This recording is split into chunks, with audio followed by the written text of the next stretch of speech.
Chapter 4. Sleigh Bells. Clarence dashed outdoors and back again, shouting, "It's someone for you, teacher!" Laura was helping Ruby into her coat. "Tell him I'll be there in a minute." "Come on, Charles, you ought to see his horses." Clarence slammed the doors so that the shanty shook. Laura quickly put on her coat and tied her hood and muffler. She shut the stove's drafts, thrust her hands into her mittens, and took her books and dinner bell. She made sure the door was fastened behind her. All the time she was so excited that she could hardly breathe. Pa had not come, but she was going home after all. Almanzo Wilder was sitting in a cutter so low and small that it was hardly more than a heap of furs on the snow behind Prince and Lady. He was muffled in a buffalo coat and a fur cap with flaps that was as snug as a hood. He did not step out into the storm. Instead, he lifted the fur robes and gave Laura his hand to help her step into the cutter. Then he tucked the robes around her. They were furry, warm buffalo skins lined with flannel. "You want to stop at Brewster's?" he asked. "I must, to leave my dinner pail and get my satchel," Laura said.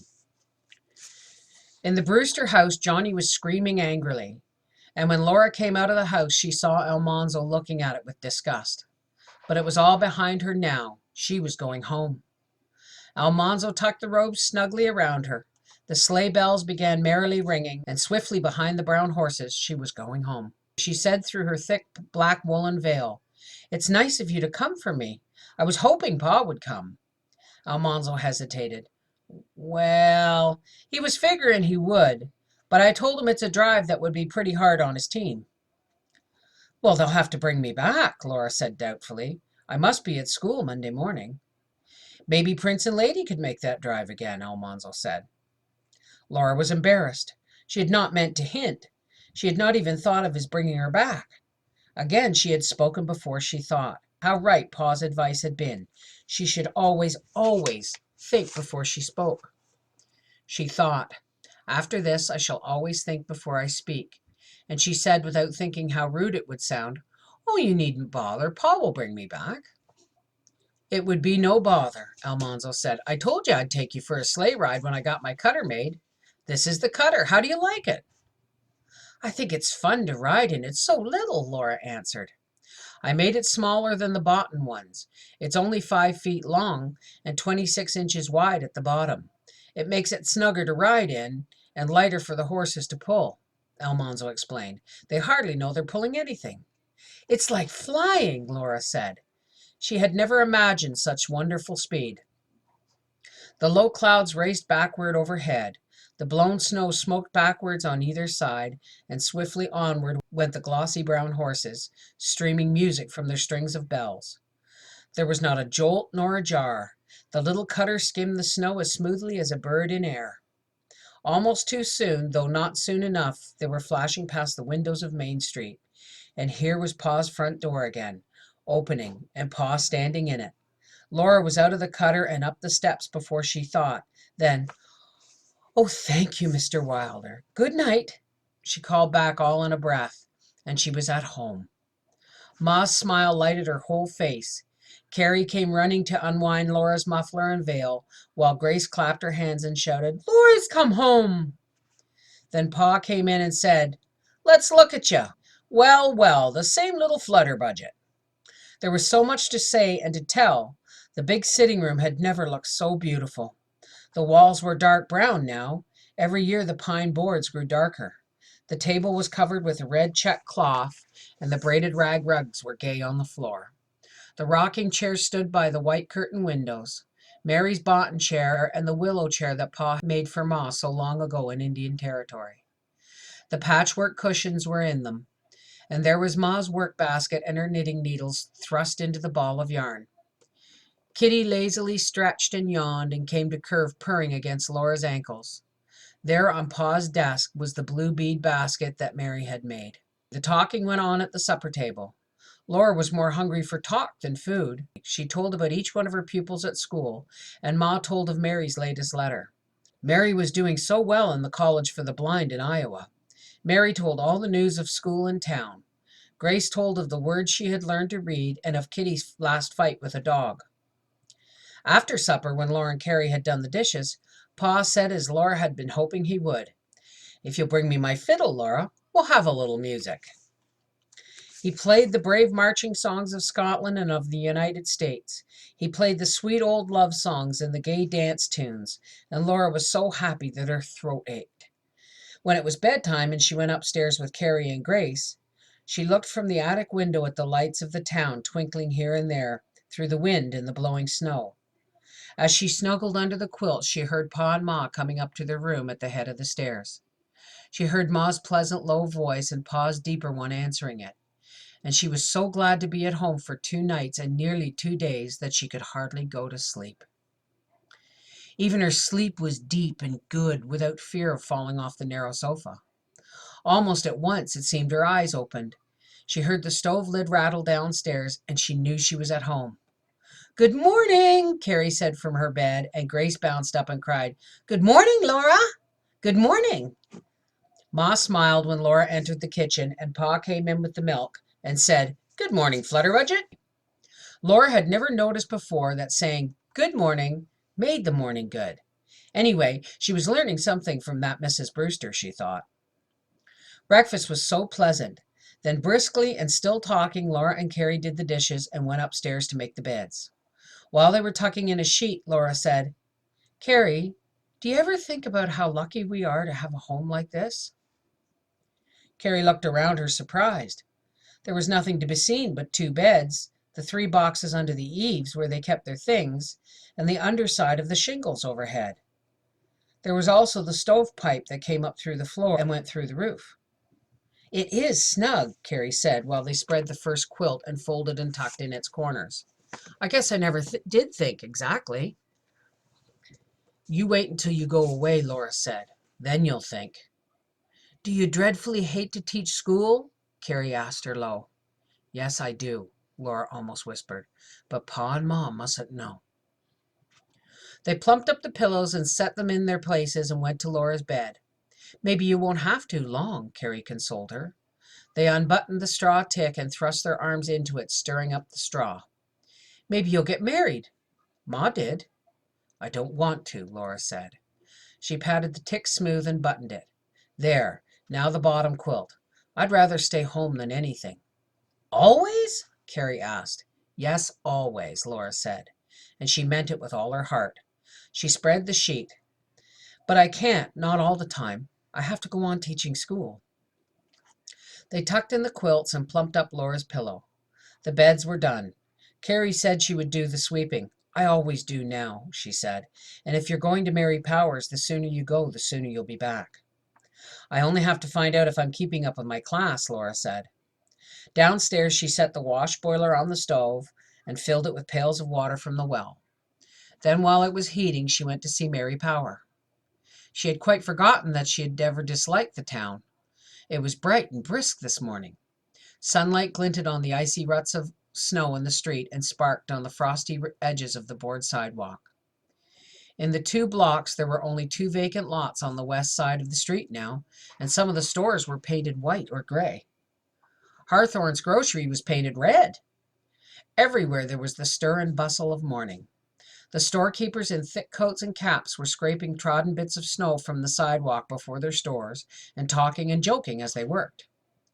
Doors slammed, hens cackled, and horses whinnied in the stables. Mr. Fuller and Mr. Bradley lifted their caps and said good morning to Laura as she passed. Mr. Bradley said, "I hear you're teaching Brewster School, Miss Ingalls." Laura felt very grown up. "Yes," she said, "I'm in town only over Saturday." "Well, I wish you all success," said Mr. Bradley. "Thank you, Mr. Bradley," Laura said. In Mr. Power's tailor shop, Mary's father sat cross-legged on his table sewing busily. Mary was helping her mother with the morning work in the back room.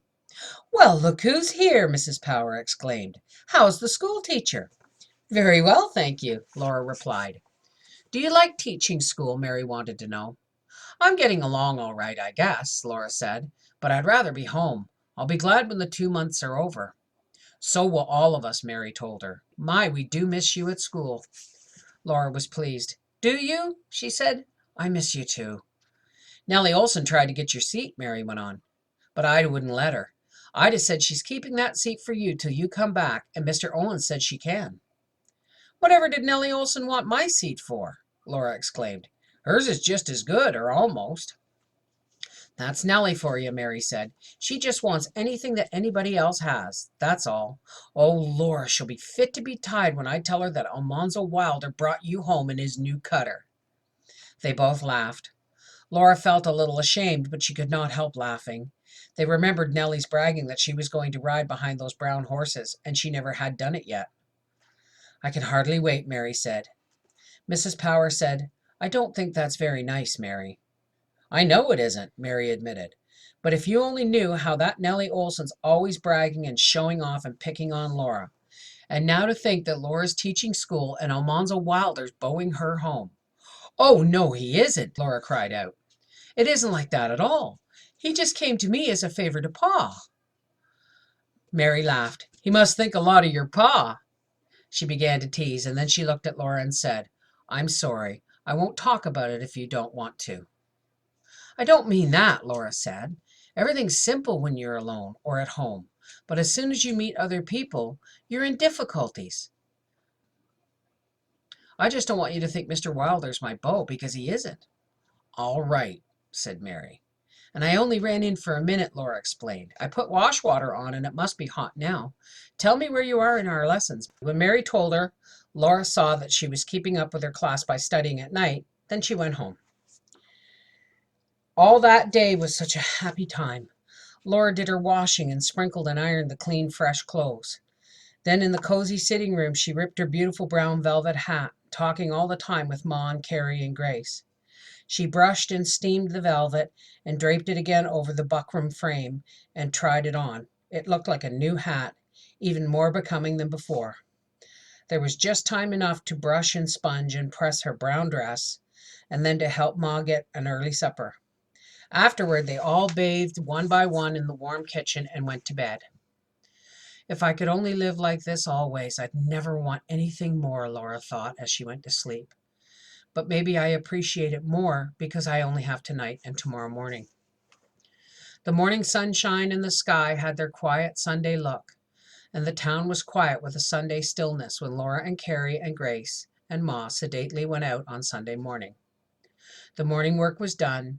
The beans for Sunday dinner were baking slowly in the oven. Pa carefully closed the heating stove's drafts and came out and locked the door. Laura and Carrie went ahead. Pa and Ma came behind them, holding Grace's hands.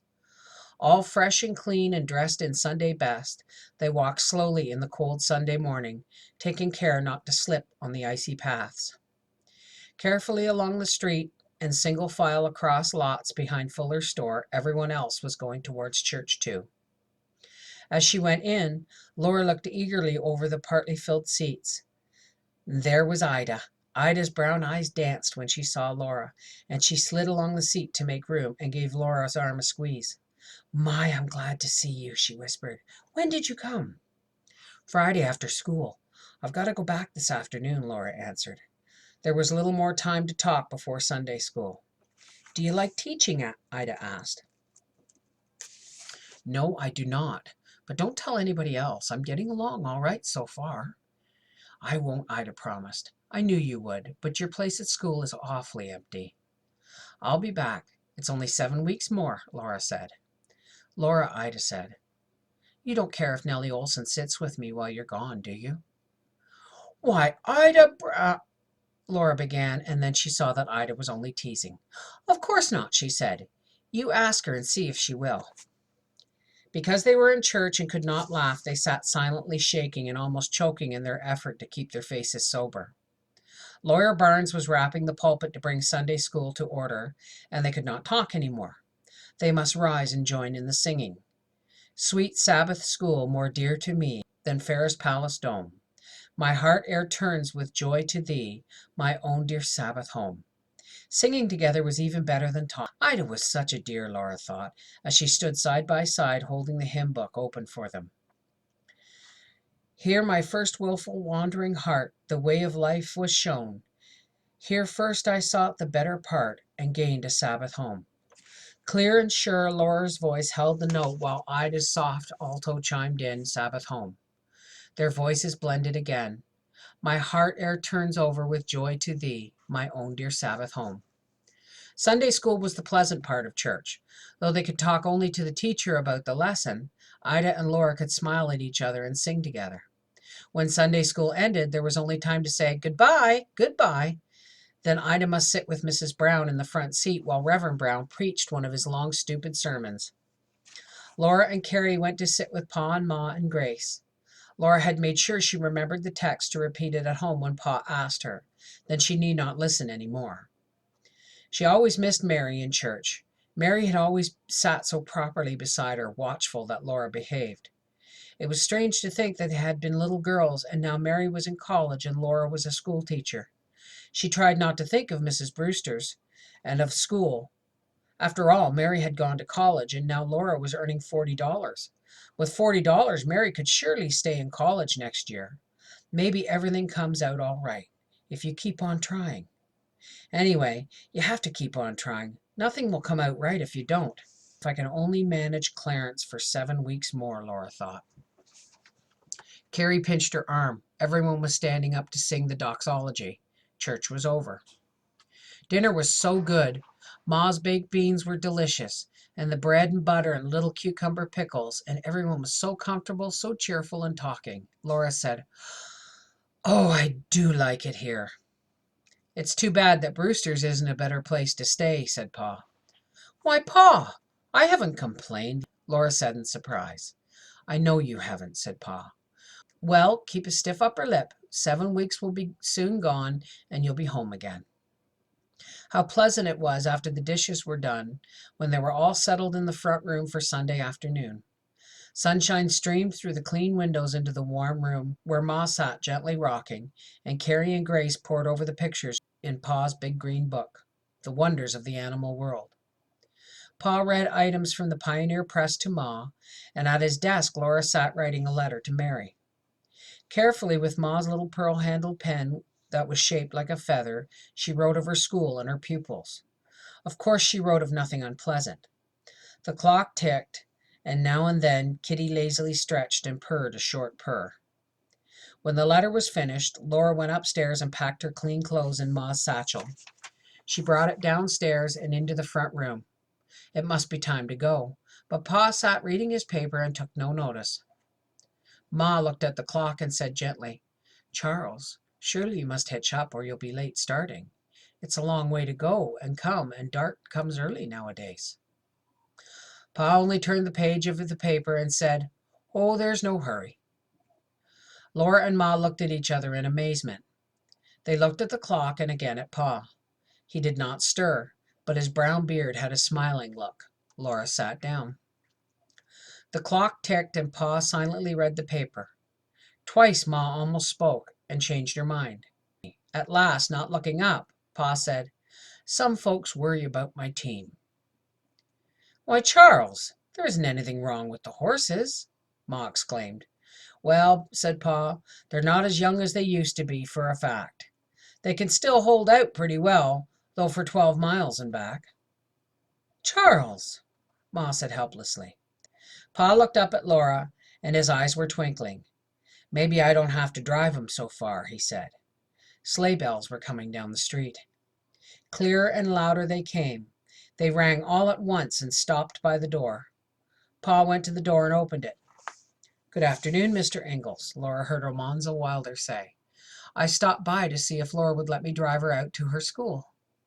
"Want a ride in that cutter," Pa replied. "It's getting late and too cold to tie them without blanketing," Almanzo said. "I'll drive down the street and stop on my way back." "I'll tell her," Pa answered, and shut the door while the bells jingled away. "How about it, Laura?" "It's fun to ride in a cutter," Laura said. Quickly she tied on her hood and got into her coat. The bells were coming. She had hardly time to say goodbye before they stopped at the door. "Don't forget the satchel," Ma said, and Laura turned back to snatch it up. "Thank you, Ma. Goodbye," she said, and went out to the cutter. Almanzo helped her in and tucked the robes around her. Prince and Lady started quickly. All the bells rang out their music, and she was on her way back to her school.